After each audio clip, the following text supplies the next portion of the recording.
आकाशवाणी गोरखपुर से प्रादेशिक समाचार।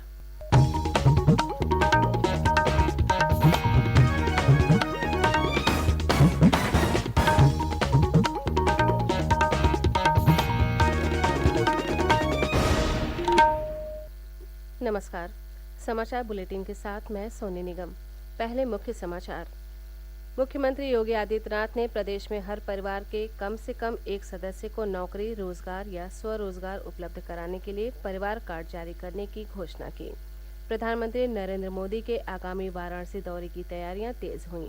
श्री मोदी अपने संसदीय क्षेत्र को देंगे करोड़ों रुपए की परियोजनाओं की सौगात।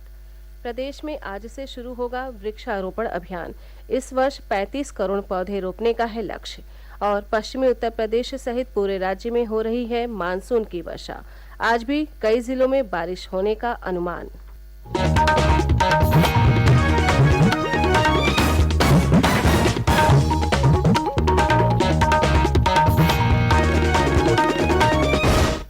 स्वतंत्रता की 75वीं वर्षगांठ पर आजादी का अमृत महोत्सव के अंतर्गत सरकार अनेक गतिविधियों का आयोजन कर रही है।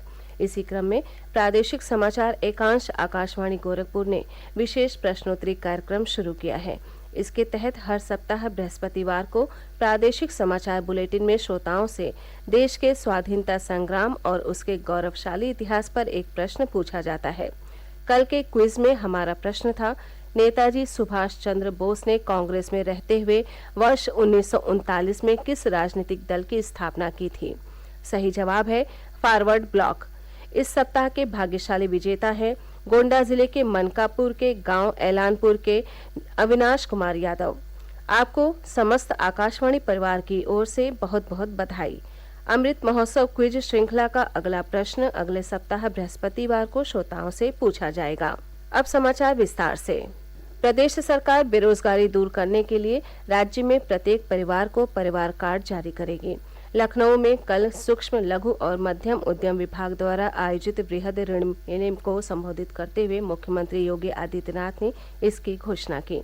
उन्होंने कहा कि इस कार्ड की मदद से उन परिवारों की पहचान की जा सकेगी जिनका कोई भी सदस्य सरकारी नौकरी में नहीं है या उसके पास किसी भी प्रकार का रोजगार नहीं है। उन्होंने कहा कि ऐसे परिवारों के कम से कम एक सदस्य को नौकरी, रोजगार या स्वरोजगार देने का प्रयास किया जाएगा। इसके लिए कार्य योजना जल्द ही लाई जाएगी। मुख्यमंत्री ने कल लखनऊ से वर्चुअल माध्यम से 1,90,000 शिल्पियों और लघु उद्यमियों को 16,000 करोड़ रुपए का ऋण वितरित किया। उन्होंने करीब 3 लाख करोड़ रुपए की वार्षिक ऋण योजना 2022-23 का भी शुभारंभ किया। मुख्यमंत्री ने कहा कि 2017 से पहले राज्य में सूक्ष्म, लघु और मध्यम उद्यम क्षेत्र पूरी तरह से तबाह हो गया था और ये उनकी सरकार के सामने एक बड़ी चुनौती थी। श्री योगी ने कहा कि उनकी सरकार ने एक जिला एक उत्पाद योजना बनाई और इस पर काम शुरू किया। उन्होंने कहा कि वर्तमान में राज्य से 1,56,000 करोड़ रुपए के उत्पादों का निर्यात किया जा रहा है और बेरोजगारी 3% कम हो गई है। प्रदेश के सभी 75 जनपदों में भी बृहद ऋण मेले का आयोजन किया गया। मुख्यमंत्री ने 5 जनपदों आगरा, अम्बेडकर नगर, सीतापुर, आजमगढ़ और सिद्धार्थनगर में स्थापित कॉमन फैसिलिटी सेंटर का भी लोकार्पण किया। इस मौके पर उन्होंने कॉमन फैसिलिटी सेंटर पर उपस्थित लाभार्थियों से संवाद किया। मुख्यमंत्री ने कहा कि प्रदेश सरकार सभी जनपदों में CFC की स्थापना करेगी। मुख्यमंत्री योगी आदित्यनाथ ने शिवसेना के बागी नेता एकनाथ शिंदे के महाराष्ट्र के नए मुख्यमंत्री और भाजपा के देवेंद्र फडणवीस के उप मुख्यमंत्री बनने पर उन्हें बधाई दी है। श्री योगी ने कहा कि उन्हें विश्वास है कि नया नेतृत्व सुशासन के मार्ग पर चलते हुए महाराष्ट्र में विकास के नए मानक स्थापित करेगा। एकनाथ शिंदे ने कल महाराष्ट्र के नए मुख्यमंत्री के रूप में शपथ ग्रहण की। वे राज्य के 20वें मुख्यमंत्री बने हैं। भाजपा नेता देवेंद्र फडणवीस ने उप मुख्यमंत्री पद की शपथ ली। केंद्र सरकार ने प्रदेश में राष्ट्रीय राजमार्गों, रेलवे ओवरब्रिज के निर्माण, नाले और स्ट्रीट लाइटों के लिए 16,376 करोड़ रुपए की कार्य योजनाओं को मंजूरी दी है। नई दिल्ली में केंद्रीय सड़क परिवहन और राजमार्ग मंत्री नितिन गडकरी के साथ लोक निर्माण मंत्री जितिन प्रसाद की एक दिन पूर्व हुई बैठक में कार्य योजनाओं को मंजूरी दी गई। बैठक में जितिन प्रसाद ने केंद्रीय मंत्री नितिन गडकरी से सेंट्रल रोड इंफ्रास्ट्रक्चर फंड में उत्तर प्रदेश का आवंटन बढ़ाने का अनुरोध किया। बैठक के दौरान श्री गडकरी ने बताया कि उत्तर प्रदेश में वर्ष 2022-23 के दौरान राष्ट्रीय राजमार्गों के विकास के लिए 15,000 करोड़ रुपए की कार्ययोजना स्वीकृत की गई है। बैठक में लोक निर्माण विभाग की राष्ट्रीय राजमार्ग विंग को 15,000 करोड़ रुपए के कार्यों की विस्तृत परियोजना रिपोर्ट भेजने के निर्देश दिए गए हैं। वहीं सेतु निगम के माध्यम से प्रदेश में आरओबी के निर्माण के लिए 700 करोड़ रुपए की धनराशि स्वीकृत की गई है। बैठक में केंद्रीय सड़क परिवहन और राजमार्ग राज्य मंत्री वीके सिंह भी मौजूद रहे। प्रधानमंत्री नरेंद्र मोदी के इस माह प्रस्तावित वाराणसी दौरे की तैयारियां तेज हो गई हैं। वाराणसी के पुलिस आयुक्त ए सतीश गणेश ने कल संभावित कार्यक्रम स्थलों पर सुरक्षा व्यवस्था का निरीक्षण किया। प्रदेश में योगी आदित्यनाथ सरकार के दूसरे कार्यकाल में प्रधानमंत्री श्री मोदी का ये पहला वाराणसी दौरा होगा। इस दौरान श्री मोदी अपने संसदीय क्षेत्र में 1,220 करोड़ रुपए की 13 परियोजनाओं का शिलान्यास और 595 करोड़ रुपए की 33 परियोजनाओं का लोकार्पण करेंगे। ऊर्जा विभाग ने बिजली उपभोक्ताओं के लिए लाई गई एक मुश्त समाधान योजना ओटीएस की अवधि 15 जुलाई तक बढ़ा दी है। प्रादेशिक समाचार आप आकाशवाणी गोरखपुर से सुन रहे हैं।